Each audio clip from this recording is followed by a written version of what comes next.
Olá! Você sabia que existe uma doença que atinge mais de 350 milhões de pessoas no mundo e que, segundo a Organização Mundial de Saúde, até 2030 vai se tornar uma doença comum? É a depressão, que hoje está em discussão.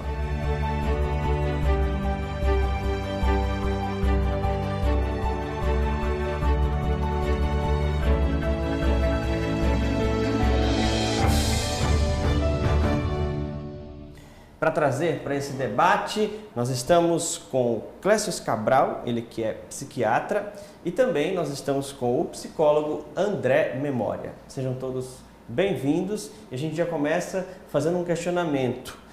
A depressão, a gente pode considerar que é um mal contemporâneo da nossa sociedade moderna? Sim, claro. Até como você bem falou, segundo a Organização Mundial de Saúde, 350 milhões de pessoas no mundo são acometidas por essa doença. Então, é um número alarmante, é exorbitante a quantidade de pessoas que estão sofrendo desse mal. E aqui no Brasil, a estimativa é que 10 a 12% da população tenha o transtorno depressivo maior. Então, é muito preocupante, é uma doença que requer muito cuidado e atenção, que não pode ser subestimada. A gente pode chamar de doença mesmo, que é uma doença. Com certeza. Ela muitas vezes paralisa o indivíduo de tal forma que ele não consegue estudar, trabalhar, se relacionar. E aí é muito preocupante, às vezes levando ao suicídio, ou seja, um final da vida. Mas a gente começou a falar muito de depressão de uns tempos para cá.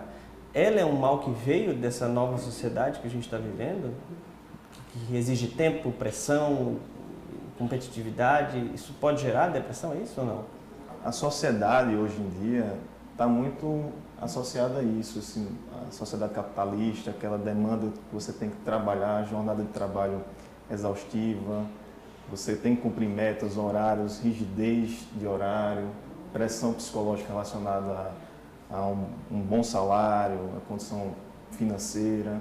E aí vários fatores contribuem para que o indivíduo possa vir desenvolver um transtorno depressivo.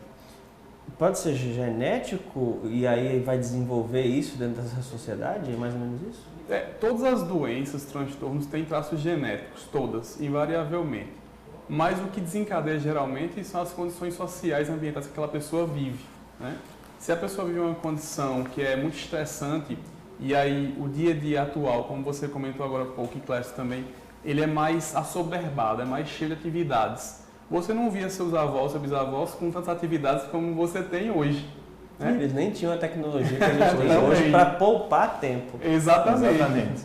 Não existe essa comunicação frenética que existe hoje. Infelizmente, essa aceleração leva a muias doenças e transtornos, não só a depressão. A gente tem um costume de achar sempre que depressão é aquela pessoa triste. Não é bem isso, né? Esse é o X da questão, né? Para o pessoal de casa entender, estar triste é um sentimento inerente ao nosso cotidiano, ao nosso dia a dia. Assim como estar alegre. Também, exatamente. Você fica triste quando você não foi bem no seu dia de trabalho, você fica triste numa discussão do seu relacionamento. Sim. Fica triste quando perde um ente querido, quando o seu time de futebol não ganhou, você fica triste. E é um sentimento que a pessoa desenvolve inerente àquela situação que ele está vivendo naquele momento. É humano. A grande questão é a diferença entre estar triste diante de uma situação e ser triste. Um indivíduo que é triste por muito tempo, e que aquela tristeza associada a uma perda de interesse e de prazer com as atividades do dia a dia, aquele cansaço, a fatigabilidade que a gente chama do dia a dia. Antes ele desenvolvia bem aquela atividade, hoje já não tem prazer, não tem interesse de fazer aquilo, já cansa mais rapidamente. Isso associado a um indivíduo que está a maior parte do tempo triste, com humor deprimido, passa a se caracterizar a depressão.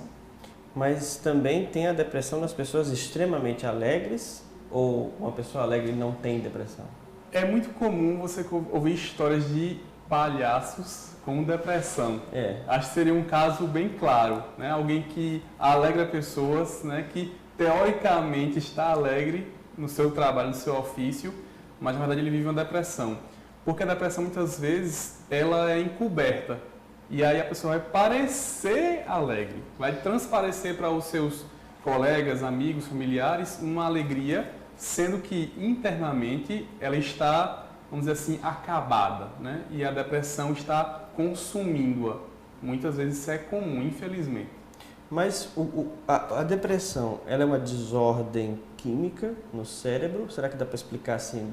Porque não é só, eu tô triste, tô me fechando para o mundo e eu tô com depressão. Não é isso. Não. A etiologia do transtorno depressivo é um conjunto de fatores. Não é etiologia específica, mas há alterações genéticas, psicológicas, fatores ambientais e biológicos. São alterações do indivíduo que vão contribuir para que ela venha desenvolver esse transtorno. Da parte neuroquímica, a etiologia maior relacionada ao desenvolvimento do quadro é a questão da desregulação de neurotransmissores no cérebro, que chama mais atenção a serotonina, a noradrenalina e a dopamina. Essas químicas... Esses três neurotransmissores baixam ou tem muito, é isso? Isso. Há uma diminuição, há um aumento nas sinapses e a gente tem que introduzir medicações inibidores seletivos na recaptação de serotonina para que atuem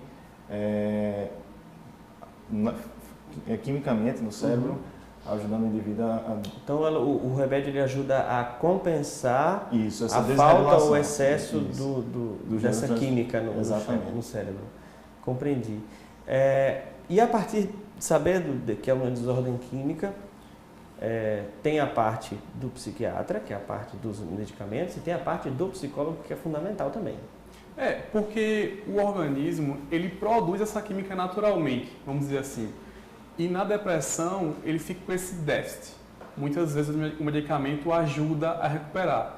Só que muitas vezes o importante é que a pessoa consiga recuperar só. Por exemplo, imagina que ela vai e, através da terapia, ela se introduz no esporte que lhe agrada, que ela não fazia antes. O esporte, além da atividade física, ela produz esses neurotransmissores que, vamos dizer assim, chega a um tempo ele pode até substituir o medicamento, porque o próprio organismo já produz.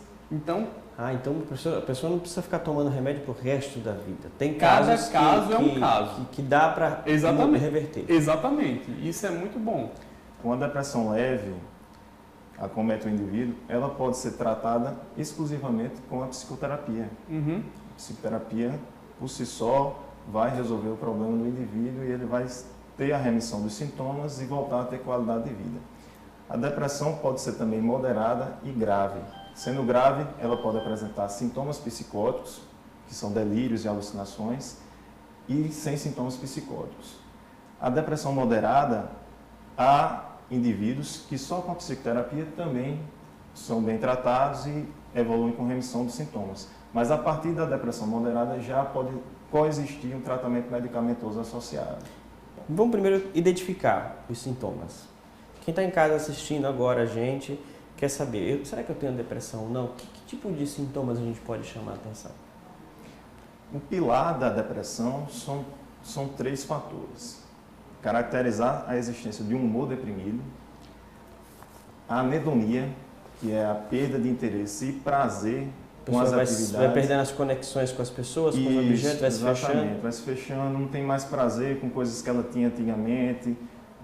Por exemplo, ir jogar um vôlei, ir ao trabalho, ir ao cinema, ela já não tem mais interesse, começa a enxergar aquilo ali como algo tudo que parece chato, enfadonho. Exatamente. E a fatigabilidade, que é o cansaço, a indisposição física e mental do indivíduo. Mesmo não tendo feito nenhuma atividade durante o dia que justifique um cansaço. Exatamente. E dormindo muita parte do dia, em alguns casos. E aí, em cima disso, você, associado a outros sintomas acessórios, que aí vem a questão do sono, o indivíduo pode dormir pouco, ou pode estar com o sono, necessidade do sono aumentada, dificuldade na atenção, na concentração, perda de interesse sexual, a questão do libido vai estar afetado, entre outros fatores, a questão alimentar, tem depressão que cursa com um indivíduo que perde... Come muito e tem aquele que não come nada. Exatamente. E aí, em cima disso, você vai caracterizar nesses três níveis, leve, moderado e grave, se grave sem sintomas psicóticos ou com sintomas psicóticos, que isso aí vai influenciar. Quando você fala em sintoma psicótico, para quem está em casa entender o que é um sintoma São delírios e alucinações. Alucinações podem ser táteis, visão, ouvir coisas, ver coisas, isso já é um nível bem extremo, né? Exatamente.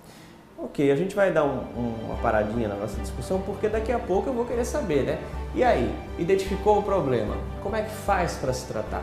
Muita gente nem sabe, mas o Hospital Juliano Moreira, ele também tem tratamento para pessoas com depressão. Quer saber como? Fica aqui com a gente, porque aqui tem discussão.